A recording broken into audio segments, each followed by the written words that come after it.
The White People by Arthur Machen. Read by Charles Blakemore. Prologue.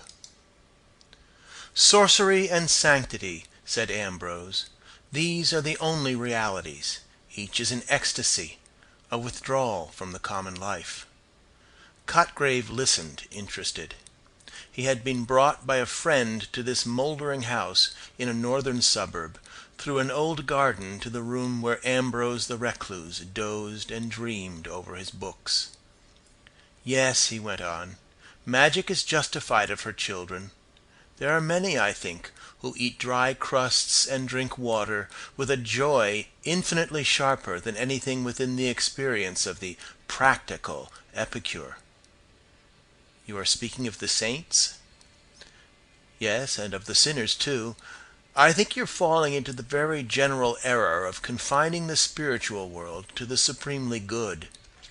But the supremely wicked, necessarily, have their portion in it. The merely carnal, sensual man can no more be a great sinner than he can be a great saint. Most of us are just indifferent, mixed-up creatures. We muddle through the world without realizing the meaning and the inner sense of things, and consequently our wickedness and our goodness are alike second-rate, unimportant. And you think the great sinner, then, will be an ascetic as well as the great saint? Great people of all kinds forsake the imperfect copies and go to the perfect originals. I've no doubt but that many of the very highest among the saints have never done a good action, using the words in their ordinary sense. And on the other hand, there have been those who have sounded the very depths of sin, who all their lives have never done an ill deed.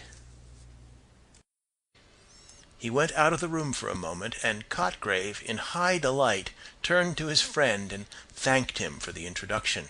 "He's grand," he said. "I never saw that kind of lunatic before." Ambrose returned with more whiskey and helped the two men in a liberal manner. He abused the teetotal sect with ferocity as he handed the seltzer, and pouring out a glass of water for himself, was about to resume his monologue when Cotgrave broke in. "I can't stand it, you know," he said. "Your paradoxes are too monstrous. A man may be a great sinner and yet never do anything sinful. Come!" "You're quite wrong," said Ambrose. "I never make paradoxes. I wish I could. I merely said that a man may have an exquisite taste in Romanée Conti, and yet never have even smelt 4 ale. That's all, and it's more like a truism than a paradox, isn't it? Your surprise at my remark is due to the fact that you haven't realized what sin is. Oh, yes, there is a sort of connection between sin with the capital letter and actions which are commonly called sinful, with murder, theft, adultery, and so forth. Much the same connection that there is between the ABC and fine literature. But I believe that the misconception, it is all but universal, arises in great measure from our looking at the matter through social spectacles. We think that a man who does evil to us and to his neighbors must be very evil. So he is, from a social standpoint. But can't you realize that evil, in its essence, is a lonely thing, a passion of the solitary individual soul? Really, the average murderer, qua murderer, is not by any means a sinner in the true sense of the word. He is simply a wild beast that we have to get rid of to save our own necks from his knife. I should class him rather with tigers than with sinners. It seems a little strange. I think not. The murderer murders not from positive qualities, but from negative ones. He lacks something which non-murderers possess. Evil, of course, is wholly positive. It is only on the wrong side. You may believe me that sin in its proper sense is very rare. It is probable that there have been far fewer sinners than saints. Yes, your standpoint is all very well for practical social purposes. We are naturally inclined to think that a person who is very disagreeable to us must be a very great sinner. It is very disagreeable to have one's pocket picked, and we pronounce the thief to be a very great sinner. In truth, he's merely an undeveloped man. He cannot be a saint, of course, but he may be, and often is, an infinitely better creature than thousands who have never broken a single commandment. He is a great nuisance to us, I admit, and we very properly lock him up if we catch him. But between his troublesome and unsocial action and evil, oh, the connection is of the weakest. It was getting very late.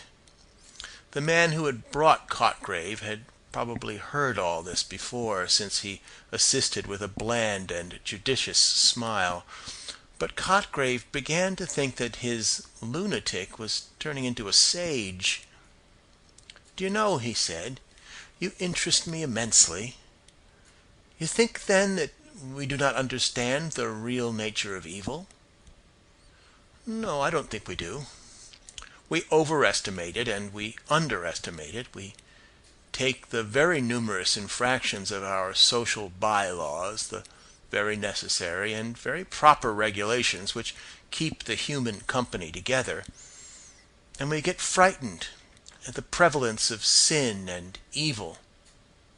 But this is really nonsense. Take theft, for example.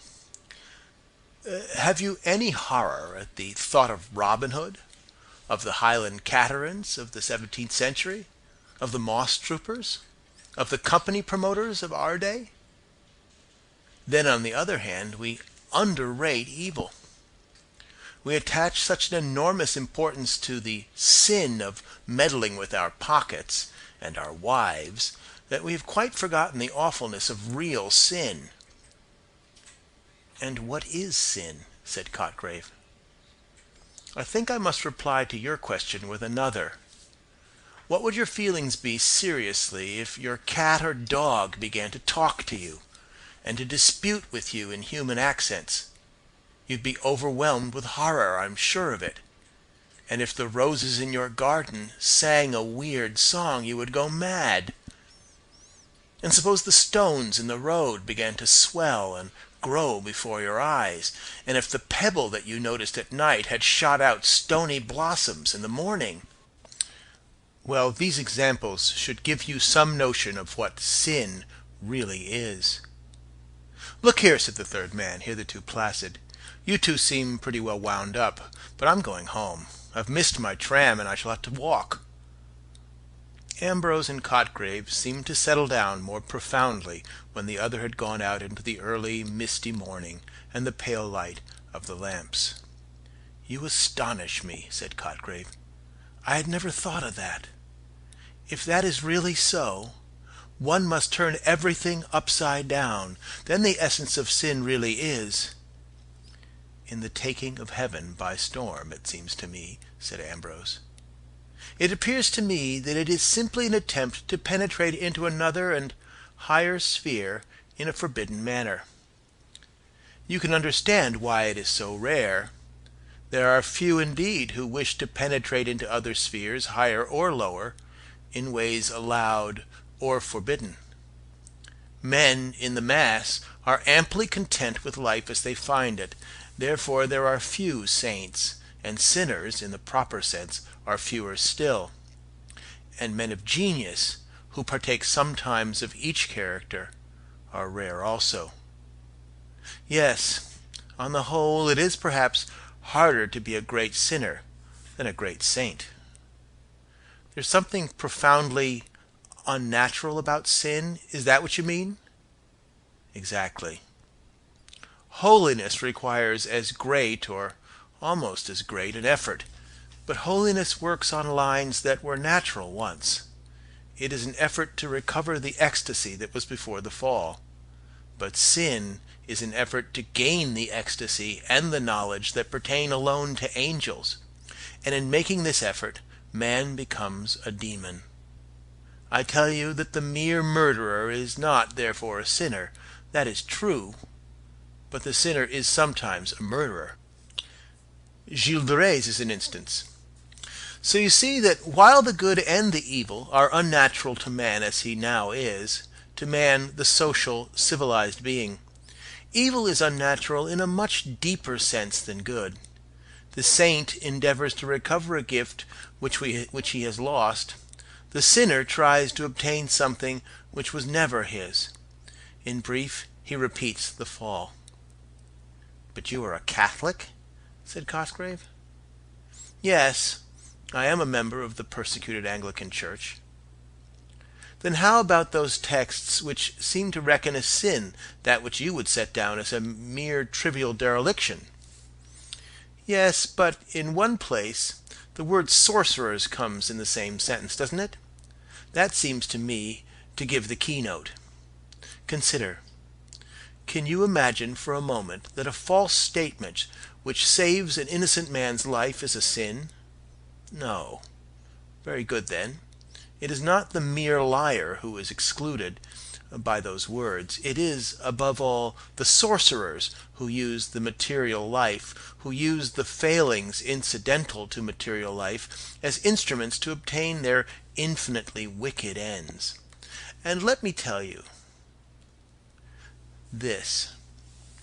Our higher senses are so blunted, we are so drenched with materialism, that we should probably fail to recognize real wickedness if we encountered it.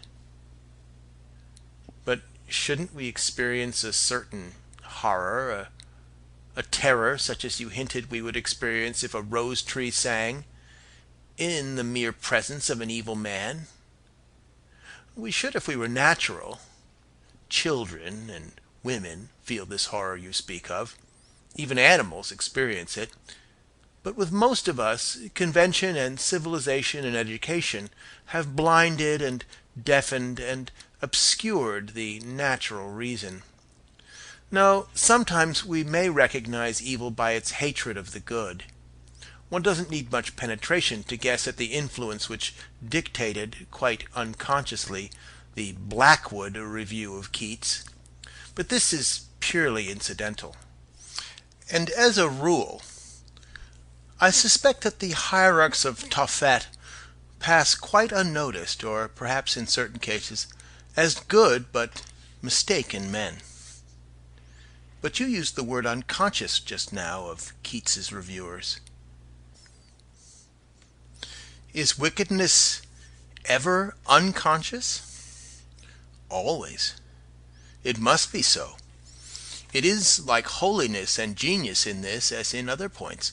It is a certain rapture or ecstasy of the soul, a transcendent effort to surpass the ordinary bounds. So, surpassing these, it surpasses also the understanding, the faculty, that takes note of that which comes before it. No, a man may be infinitely and horribly wicked and never suspect it. But I tell you, evil in this, its certain and true sense, is rare, and I think is growing rarer. I'm trying to get hold of it all, said Cotgrave. From what you say, I gather that the true evil differs generically from that which we call evil? Quite so. There is no doubt an analogy between the two, a resemblance such as enables us to use, quite legitimately, such terms as the foot of the mountain and the leg of the table. And sometimes, of course, the two speak, as it were, in the same language. The rough miner or puddler, the untrained, undeveloped tiger man, heated by a quart or two above his usual measure, comes home and kicks his irritating and injudicious wife to death. He is a murderer, and Gilles de Rais is a murderer.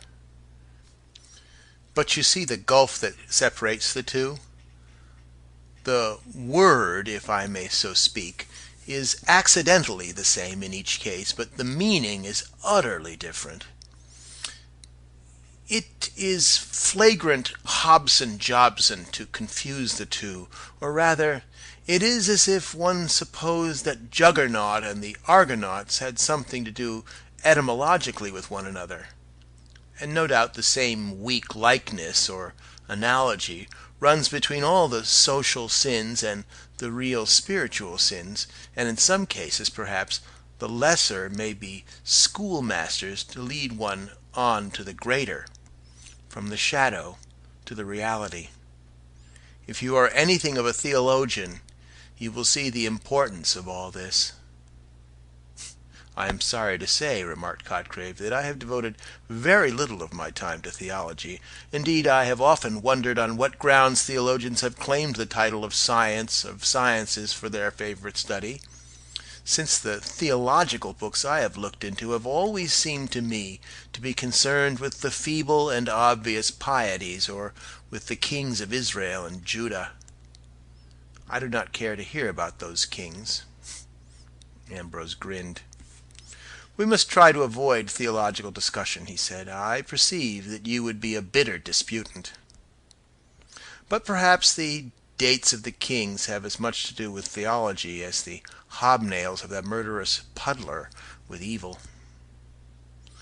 Then, to return to our main subject, you think that sin is an esoteric, occult thing?" "Yes. It is the infernal miracle, as holiness is the supernal. Now and then it is raised to such a pitch that we entirely fail to suspect its existence. It is like the note of the great pedal pipes of the organ, which is so deep that we cannot hear it. In other cases it may lead to the lunatic asylum, or to still stranger issues, but you must never confuse it with mere social misdoing. Remember how the Apostle, speaking of the other side, distinguishes between charitable actions and charity. And as one may give all one's goods to the poor and yet lack charity, so remember one may avoid every crime and yet be a sinner." "Your psychology is very strange to me," said Cotgrave, "but I confess I like it. And I suppose that one might fairly deduce from your premises the conclusion that the real sinner might very possibly strike the observer as a harmless personage enough?" "Certainly, because the true evil has nothing to do with social life or social laws, or if it has, only incidentally and accidentally. It is a lonely passion of the soul, or a passion of the lonely soul, whichever you like. If by chance we understand it and grasp its full significance, then indeed it will fill us with horror and with awe. But this emotion is widely distinguished from the fear and the disgust with which we regard the ordinary criminal, since the latter is largely or entirely founded on the regard which we have for our own skins or purses.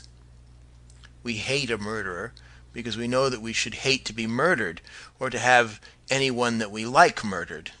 So on the other side we venerate the saints, but we don't like them as well as our friends. Can you persuade yourself that you would have enjoyed St. Paul's company? Do you think that you and I would have got on with Sir Galahad? So with the sinners as with the saints. If you met a very evil man and recognized his evil, he would no doubt fill you with horror and awe, but there's no reason why you should dislike him. On the contrary, it is quite possible that if you could succeed in putting the sin out of your mind, you might find the sinner capital company, and in a little while you might have to reason yourself back into horror. Still, how awful it is, if the roses and the lilies suddenly sang on this coming morning, if the furniture began to move in procession, as in de Maupassant's tale.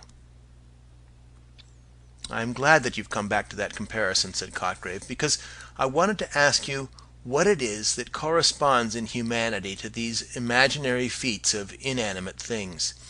In a word, what is sin? You've given me, I know, an abstract definition, but I should like a concrete example." "I told you it was very rare," said Ambrose, who appeared willing to avoid the giving of a direct answer. "The materialism of the age, which has done a good deal to suppress sanctity, has done perhaps more to suppress evil. We find the earth so very comfortable that we have no inclination either for ascents or descents. It would seem as if the scholar who decided to specialize in Tophet would be reduced to purely antiquarian researches. No paleontologist could show you a live pterodactyl.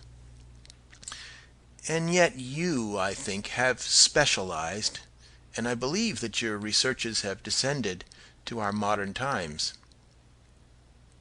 You really are interested, I see. Well, I confess that I have dabbled a little, and if you like, I can show you something that bears on the very curious subject we have been discussing.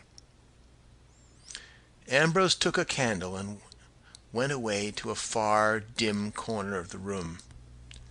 Cotgrave saw him open a venerable bureau that stood there, and from some secret recess he drew out a parcel, and came back to the window where they had been sitting.